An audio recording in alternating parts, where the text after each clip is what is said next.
নমস্কাৰ সকলোকে মোৰ অন্য এটা ভিডিঅ'লৈ সকলোকে স্বাগতম জনাইছোঁ। বহুত দিন ধৰি মই ভিডিঅ' দিব পৰা নাছিলোঁ কাৰণ মোৰ এপইণ্টমেণ্টৰ ডেট আহি পাইছিলে। মই বিভিন্ন ধৰণৰ কামত ব্যস্ত হৈ আছিলোঁ। অলপ ডকুমেণ্ট ভেৰিফিকেশ্যন কৰা, তাৰপিছত আপোনাৰ কোড এফিডেভিট বনোৱা, মেডিকেল চেকআপ উলিয়াই ফিটনেছ চাৰ্টিফিকেট বনোৱা, জইনিং কৰা ইত্যাদি কামত মই অলপ ব্যস্ত হৈ আছিলোঁ। তো মই দেখিছোঁ মোৰ তাত বহুতকেইটা কমেণ্ট আহি পৰিছেহি। মোৰ ফেচবুকত কমেণ্ট আহিছে, তাৰপিছত আপোনাৰ ইউটিউবতো কমেণ্ট আহিছে যে দাদা আপুনি কেনেকৈ পঢ়িছিলে, কেনেকৈ SI এক্সাম পাছ কৰিলে তাৰ বিষয়ে জনাব, কি পঢ়িছিলে, কি কাষ্ট হয় আপোনাৰ, ক'ৰ পৰা পঢ়িছিলে, কেনেকৈ ষ্টাৰ্ট কৰিছিলে ইত্যাদিৰ বিষয়ে। তো তাৰ এনচাৰ আজি মই যিমান পাৰোঁ দিবলৈ চেষ্টা কৰিম, কাৰণ আৰু মই ভিডিঅ' দিব পাৰিম নে নোৱাৰিম তাৰ বিষয়ে মই ভালকৈ ক'ব নোৱাৰোঁ, কাৰণ মই 23 তাৰিখে দেৰগাঁৱলৈ যাম।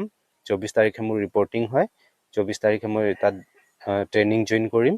তো তাৰ ট্ৰেইনিঙৰ ইনষ্ট্ৰাকশ্যন যি আহিছে তাত দেখা পাইছোঁ যে এসপ্তাহত এবাৰে মোবাইল দিয়া হ'ব, তেনেধৰণৰ লিখা হৈ আছে।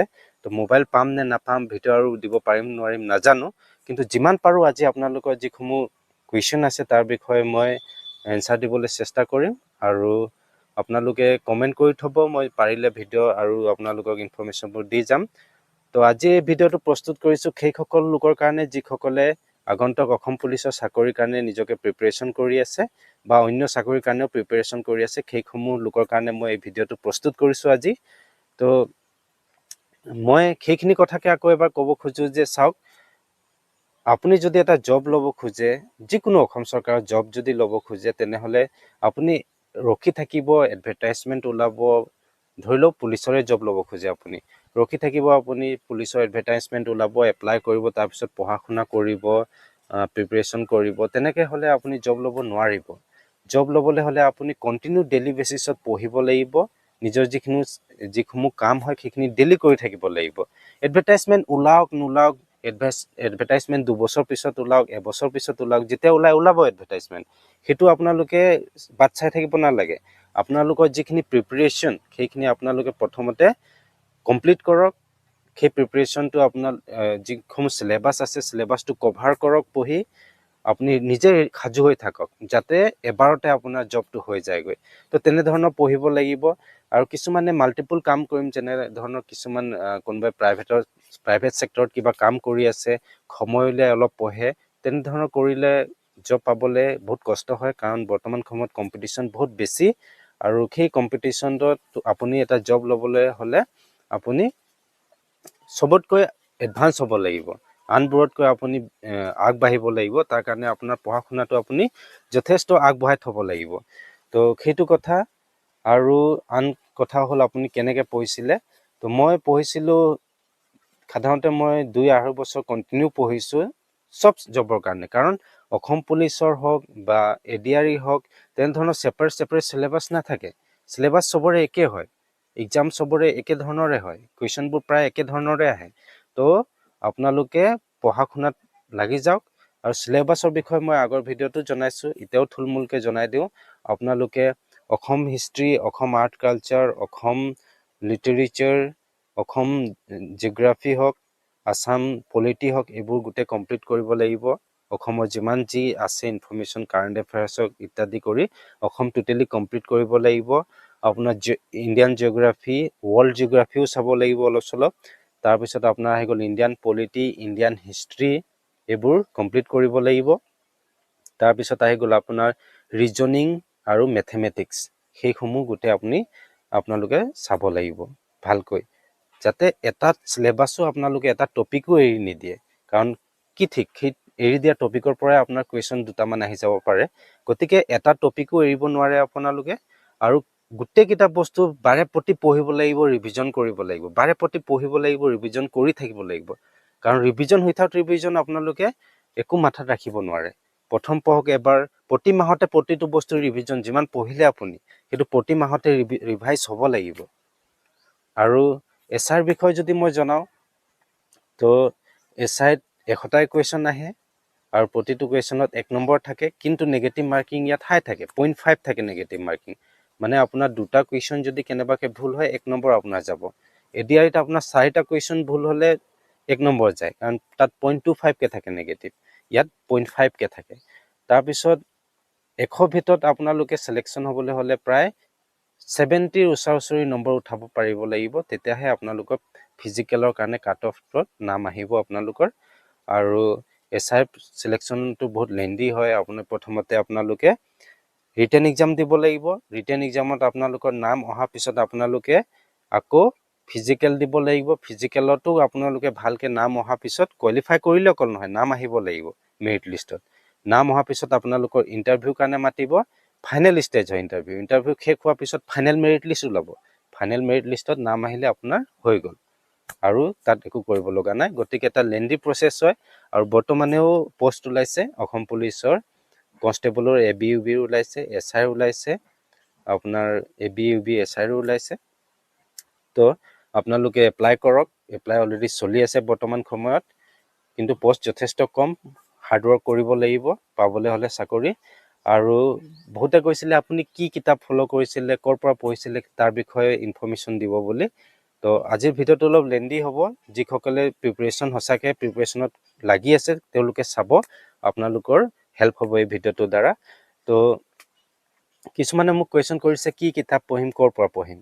তো মই চিম্পুলকৈ কওঁ, অসম নহয়, Indian geography, world geography, Indian polity, এইসমূহ মিছলেনিয়াছ, এইসমূহ ধুনীয়াকৈ লুচেন জিকেৰ যিখন য়েল্ল' কালাৰৰ বুক আছে, সেই বুকখনত ধুনীয়াকৈ দিয়া হৈ আছে। আপোনালোকে সেই বুকখন কিনি ল'ব, বহুত ইম্পৰ্টেণ্ট বুক হয়। তাৰপিছত অসমৰ বিষয়ে আপোনালোকে কিছুমান বস্তু পাই যাব, আপোনাৰ আছাম ইয়াৰ বুকত পাব। তাৰপিছত ইনফৰ্মেশ্যনবোৰ কালেক্ট কৰিব লাগিব বিভিন্ন ধৰণৰ চেনেলৰ দ্বাৰা, ইউটিউব চেনেল, যিবিলাক ভাল ভাল প্লেটফৰ্ম আছে। তাৰপিছত অংকৰ কাৰণে আপোনালোকে, আৰু ৰিজনিঙৰ কাৰণে RS আগৰৱালৰ বুক আছে, ডাঙৰ বুক হয়, সেইখিনি বুক লৈ ল'ব। তাত বহুত কুৱেশ্যন থাকে, আপোনালোকে প্ৰেক্টিচ কৰিব পাৰিব। আৰু শিকিবলৈ তাত নালাগে, তাত বহুত লেন্দি শিকায়।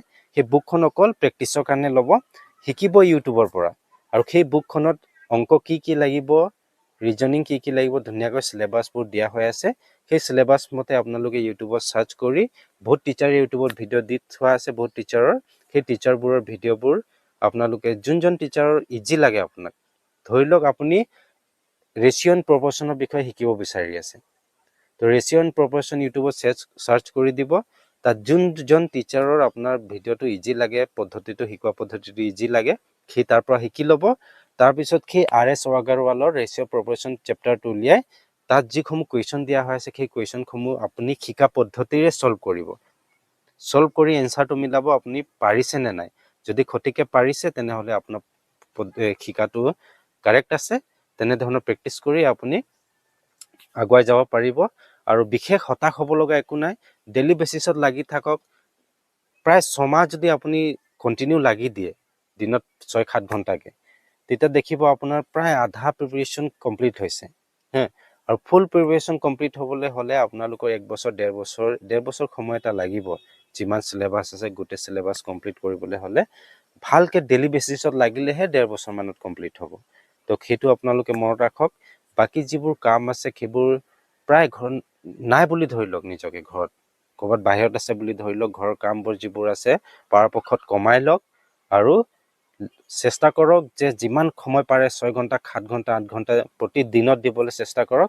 ৰাতি পঢ়া পদ্ধতিটো এপ্লাই নকৰিব। কিছুমানে ৰাতি পঢ়ি ভাল পায় যদিও, আপুনি যদি ৰাতিত যেনিবা আপুনি 2টালৈকে 3টালৈকে যদি পঢ়ি দিয়ে, নেক্সট দিনা আপোনাৰ গাটো বেয়া হ'ব। আপুনি তেনেধৰণৰ কেইদিন কৰাৰ পিছত আপোনাৰ গাটো উইক হৈ যাব, নোৱাৰিব। পৰাপক্ষত ৰাতিপুৱা শুই উঠি কিবা এটা খাই আপোনালোকে প্ৰিপাৰেশ্যনত বহক, দিনটো প্ৰিপাৰেশ্যন কৰক। দিনটো আপুনি যিমান পঢ়িলেও আপোনাৰ তেনেধৰণৰ ভাগৰ নালাগে। আপুনি ধুনীয়াকৈ ৰাতি শুৱক আৰু দিনত প্ৰিপাৰেশ্যনবোৰ কৰক। তেনেকৈ কৰিব। তাৰপিছত কথা আহি গ'ল অসমৰ বিষয়ে ক'ৰ পৰা পঢ়িম। তো মই পঢ়িছিলোঁ, আপোনালোকক জনাবলৈ কওঁ, SPM IAS একাডেমি কিছুমান বুক পাইছিলোঁ, মই লৈছিলোঁ। সেই বুকবিলাকৰ পৰা মই পঢ়িছিলোঁ। সেইবোৰ বিষয়ে ধুনীয়াকৈ আছে। SPM IAS একাডেমিৰ মই প্ৰমোশ্যন কৰা নাই, বাট আপোনালোকক জনাবলৈ মই এইটো কৈ দিছোঁ যে সিহঁতৰ ইউটিউব চেনেলতো বহুত অসম হিষ্ট্ৰীৰ বিষয়ে বহুত কেইখন ভিডিঅ' দিয়া হৈ আছে। সেইবোৰ চাব। সেইবোৰৰ পৰা আপোনালোকে নিশ্চয় অসমৰ বিষয়ে ভালকৈ জানিব পাৰিব, শিকিব পাৰিব।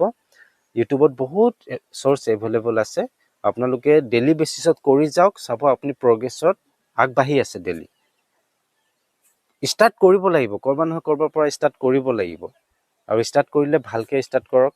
আৰু মই কৈ দিছোঁ নহয়, ইণ্ডিয়ান পলিটি, ইণ্ডিয়ান জিঅ'গ্ৰাফী, তাৰপিছত ইণ্ডিয়ান ৱৰ্ল্ড জিঅ'গ্ৰাফী, মিছেলেনিয়াছ, তেনেধৰণৰ বহুত কেইটা চেপ্টাৰ ধুনীয়াকৈ দিয়া হৈ আছে লুচেণ্ট জিকেত। সেই বুকটো মাষ্ট বি ল'ব আৰু চেষ্টা কৰিব সেইটো বহুত ভালকৈ শিকিবলৈ কাৰণে। লাগি ধুনীয়াকৈ পঢ়ক, নিশ্চয় পাৰিব। তাৰপিছত আৰু বহুতে মোৰ কাষ্টৰ বিষয়ে সুধি আছিলে। তো মোৰ OBC টি ট্ৰাইব হয়, মই টি ট্ৰাইবৰ হয়, আদিবাসী ল'ৰা।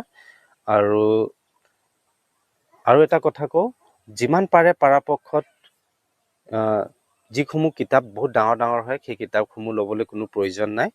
সৰু সৰু কিতাপ ল'ব। আৰু বজাৰত যিসমূহ কিতাপ থাকে, যে MCQ কিতাপ থাকে, কিবা প্ৰিপেৰেশ্যনৰ কাৰণে MCQ বুক এখন দি দিছে, বনাই দিছে যে এইটো পঢ়িলে হৈ যাব, তেনেধৰণৰ বুক পঢ়ি লাভ নহ'ব। আপোনালোকে যিটো আচল হয়, ইনডিপ্থ বুক হয়, য'ত ডিটেইলত লিখা আছে বস্তুবোৰ, তেনেধৰণৰ বুক ফ'ল' কৰিব, যিসমূহ আপোনালোকক প্ৰিপেৰেশ্যনত ইজি কৰিব, য'ৰ পৰা কুৱেশ্যন পাব আপোনালোকে। তো পাৰিলে আপোনালোকে SPMৰ বুক কালেক্ট কৰিবলৈ চেষ্টা কৰিব। সিহঁতৰ বুকসমূহ ভাল হয়। আকৌ এবাৰ কৈ দিছোঁ, মই সিহঁতৰ প্ৰমোশ্যন কৰা নাই, মই এইটো আগৰ ভিডিঅ'ত এইবোৰ কথা কোৱা নাই। কিন্তু আপোনালোকে যিহেতু বহুত সুধি আছে বুকৰ বিষয়ে, তো মই জনাই দিছোঁ আপোনালোকক, সেইটো বুক আছাম হিষ্ট্ৰীৰ কাৰণে সেইখন বুক বহুত ভাল হয়। তাৰপিছত কিবা যদি আপোনালোকৰ কুৱেশ্যন থাকি যায়, যদি মই মিছ কৰিছোঁ, তেতিয়াহ'লে আপোনালোকে কমেণ্ট কৰিব, কমেণ্ট কৰি জনাব যে কিবা এটা জানিব লগা থাকিলে। আৰু পৰাপক্ষত মই পাৰিলে আৰু ভিডিঅ' দিবলৈ চেষ্টা কৰি যাম, কাৰণ বহুত ব্যস্ত হৈ আছোঁ কিছুদিন। আৰু ট্ৰেইনিঙত যোৱাৰ পিছত চাগে ভিডিঅ' দিয়াটো কঠিন হ'ব মোৰ। তো আপোনালোকে থাকিব মোৰ চেনেলত, মই যেতিয়া পাৰিম ভিডিঅ' দি যাম, আপোনালোকক আপডেট দি যাম, যাতে আপোনালোকৰ প্ৰিপেৰেশ্যনবোৰ অলপ সহজ হয়। Thank you. আজি ইমানতে এই ভিডিঅ'টো সমাপ্ত কৰিছোঁ। ধন্যবাদ।